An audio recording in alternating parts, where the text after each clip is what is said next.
Me now is Nevada's Democratic Attorney General, Aaron Ford.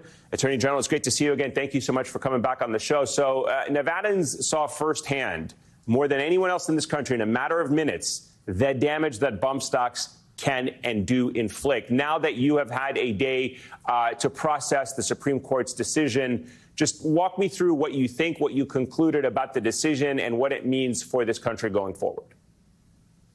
Well, thanks again for having me on. And as you were talking about this, previewing our conversation, I couldn't help but shake my head and hearing about what we experienced. I went to bed early on September 30th. I woke up early, October 1, to what seemed like hundreds of direct messages or text messages, just checking on our city. I didn't know what had happened.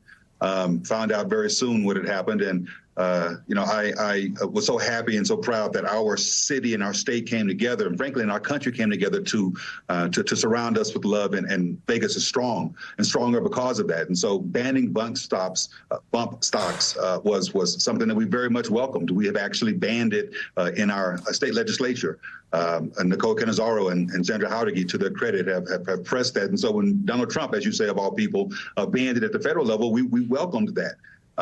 But as we wake up now and see that the Supreme Court has undone that act, we are quite concerned, and we are frankly dismayed, and we view it as an affront to those victims, to those who were killed, but also those who were maimed, and the families who have been affected on that October 1 shooting. And we think that at the end of the day, the dissent is correct in this regard, and I'm dismayed, but we are not deterred. We're going to continue to push back against this. What do you make of the way the Supreme Court tried to basically undermine the definition of a machine gun, because they're focused on what a machine gun is, not what a machine gun does? Because a semi-automatic weapon with bump stocks does what a machine gun does, even if it's not called as such. And here's the Supreme Court trying to say it doesn't matter what it actually does. What matters is what you call it.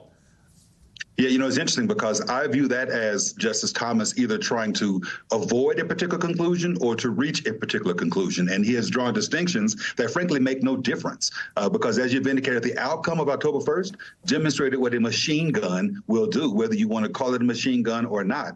There's no material distinction between a bump stock equipped semi-automatic rifle and an automatic rifle.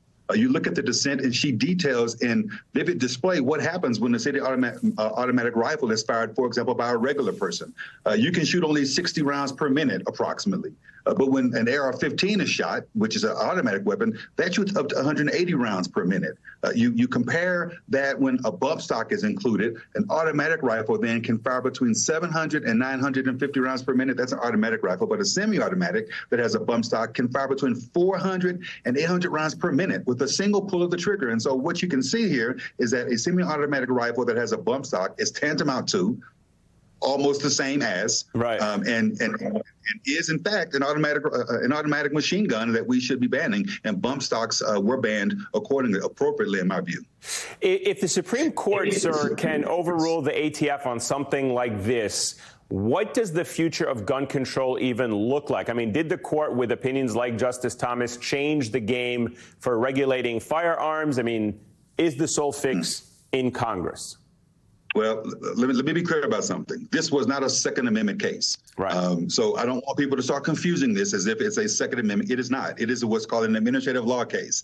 This is the Supreme Court telling the ATF that they didn't have the authority to do something, and therefore telling Congress they need to do it. So no, I don't view it as necessarily undermining our ability to institute common sense gun control, gun legislation. But I do see it as a continued attack on the administrative state, with the Supreme Court attempting to undermine the ability of agencies like the ATF or the EPA or you name it from being able to carry out the directives from Congress. Congress was very clear when it told the ATF that we're defining machine guns as broadly as possible because we know there are different ways to arrive at that same conclusion. And Justice Thomas has undermined that ability to delegate that authority, which is something they've been trying to do for a very long time.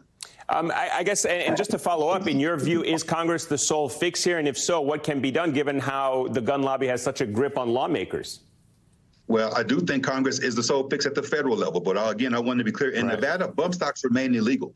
We made them illegal in 2019 at the very next legislative session. And again, I commend the legislature for doing that and our governor for signing it. But at the federal level, I'm proud of Dina Titus, who's a congresswoman in our state who has been the champion for trying to run, and I think in a bipartisan level, some legislation that's going to ban bump stocks at the federal level. And I hope that they resume that and pursue that, get it passed and sent to President Biden, who I'm confident would sign a ban on bump stocks. Very quickly, Attorney General, do you think this will have a political effect on the elections come November? We've seen Supreme Court decisions such as the overturning of Roe versus Wade mobilize people at the ballot box in state races right now.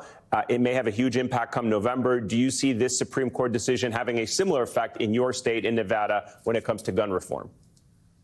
Absolutely. There's no way that a bump stock that has been affixed to a gun that has killed 58 people in our state and has maimed hundreds of individuals, that this decision won't have an impact on the conversation in our state around the elections and around politics. And you're going to see an upswell of conversation around that and activity around that as well. So the answer is yes. All right. Nevada Attorney General Aaron Ford, always a pleasure, sir. Thank you so much for your time and your insights.